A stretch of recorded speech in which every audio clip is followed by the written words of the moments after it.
This is a bench top mill I purchased. It's Swiss, it says. SMM, Switzerland. And just to get an idea how big it is about, what's that, 27 inches tall. And at the back, probably about 17 inches, 16 or 17 inches deep. I paid $50 for it. I thought it was a heavier duty benchtop mill because looking at the construction, it seems heavy duty, but after some research and looking inside here, it is actually a vintage Swiss watchmaker's mill. And you see this right here, I've taken this piece off. This right here is a lead screw for the vertical access. It's kind of frozen up. This is really rusty, but the pieces for this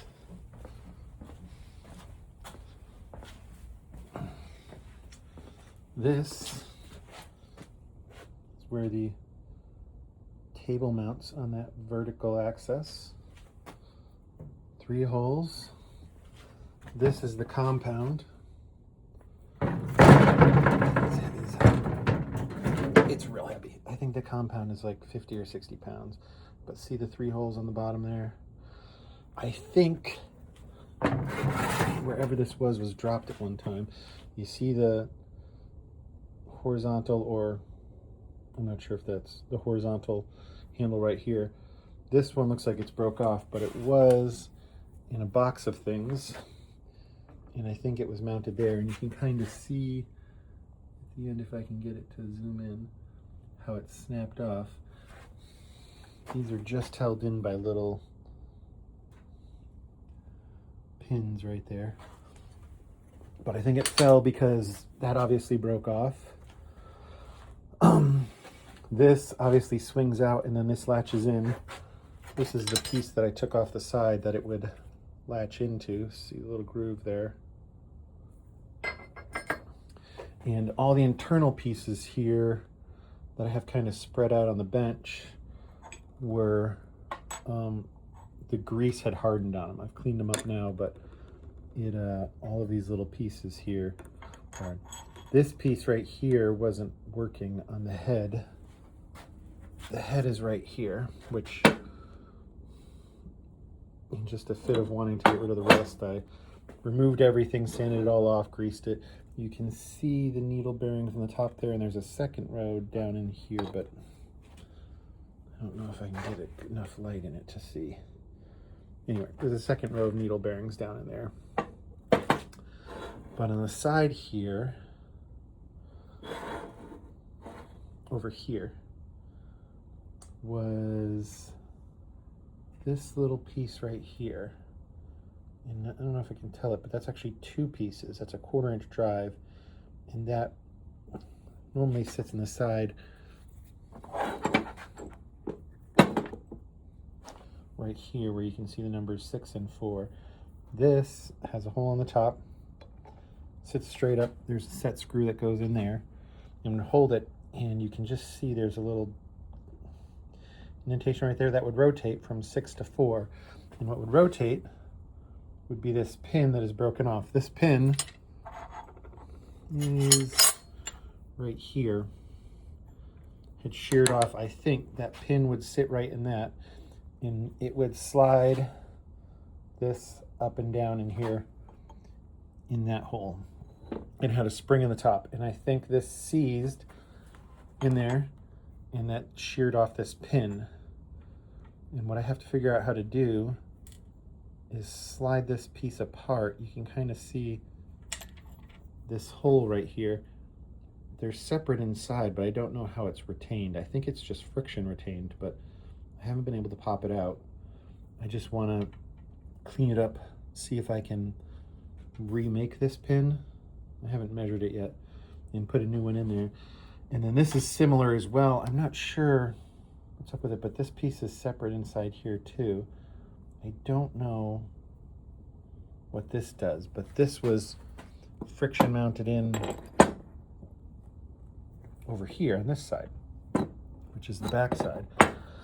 had this little spring in it, and then this little piece, and this little piece, there's a hole that you can't really see in there. You just lightly pick it up right there. See that hole? That pin kind of stuck out in that hole. I don't know what the purpose of that pin is. I haven't figured it out yet. I can't find a manual for this thing. I can't find anything. This right here is for the lead screw. The vertical lead screw sits inside. Here there's a, you can just see inside the collar there, it kind of sits in there so that lead screw will go up and down. There's a couple other pieces that were in. I had this little tin can of parts that came with it, and I don't know what all the parts were for.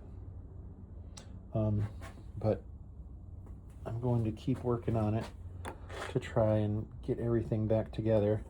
This, one of the things that happened when I got it was this handle wouldn't work to move the spindle up and down. And one of these little arms is bent. Obviously all the little plastic knobs are missing. My local hardware store has knobs that'll fit that.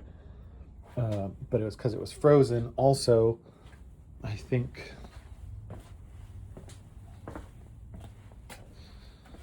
this was too high, and I don't know, because that pin kind of goes into the back here. I don't know if that's what keeps this from going too high or too low, and it's kind of stuck on right now, but it popped off easily before, but it was rotated too high and I couldn't catch the bottom of it. This was sticking up too high. I'm going to take this head apart. There's 2 screws right here holding it on, but also I noticed inside here there's 2 Allen screws. See in that corner there, and then there's one in the front corner here. So I can remove that. The motor's 220. I think this switches several speeds, and this is the other reason why I think it's dropped and fell, that you see how the switch handle broke off. I've not been able to rotate it, but I think I can take this switch apart. I think I got to unscrew that little cover there. This right here is a little aluminum plate. I will pull that off, and I think it'll hide those 2 screws right there, and then I might be able to pull this apart and dielectric grease everything up so it rotates easily. I feel like I've seen this switch on other things. I can't figure out where. I can't remember where. And then I will hook it up to 220. The cord was cut when I bought it. This is the old belt. Obviously, I think I'm just going to go to a link belt. Here's all of these belts right here. Or here's the belt for the front of it. But I'm also not sure what this hole does here. I don't know the mounting system. I was trying to figure out if that's a collet of some sort. It looks like it's got 2 spanner wrenches to it. It's also got what looks like possible spanner wrench holes there. I think this was for fluid of some sort, but I don't have any sort of fluid. You can see how there's also a little ball missing there. I'm sure I'm missing a handle of some sort here for the vertical access. I might pull the vertical access off.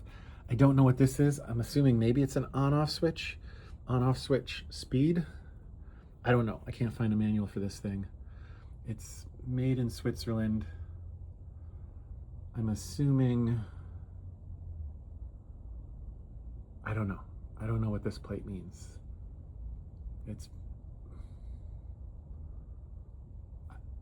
I was hoping it was metric, but it doesn't seem to be. Like eighth, is that 1/8 of an inch? 3/16, quarter, 5/16, 3. I mean, those all seem like inch measurements. It does have a little plate on the side over here. That's the thing for Garrity Corporation in Michigan. Now, I did do some research. Garrity Corporation was a plating manufacturer for a while here in Adrian, Michigan. They're also out of Toledo, Ohio. I did get this out of a farmer's estate sale down in Ohio. He had a bunch of other machine tools. His kids didn't know anything about it. I also asked him I sent him a message after I bought it on Facebook Marketplace asking if he was maybe into watchmaking or something, or fixing watches, but they said it had nothing to do with watches in his farm estate sales. So I don't know, maybe he bought it thinking he'd be able to get it, or maybe family worked before the corporation or something and got it afterwards it shut down? We'll see.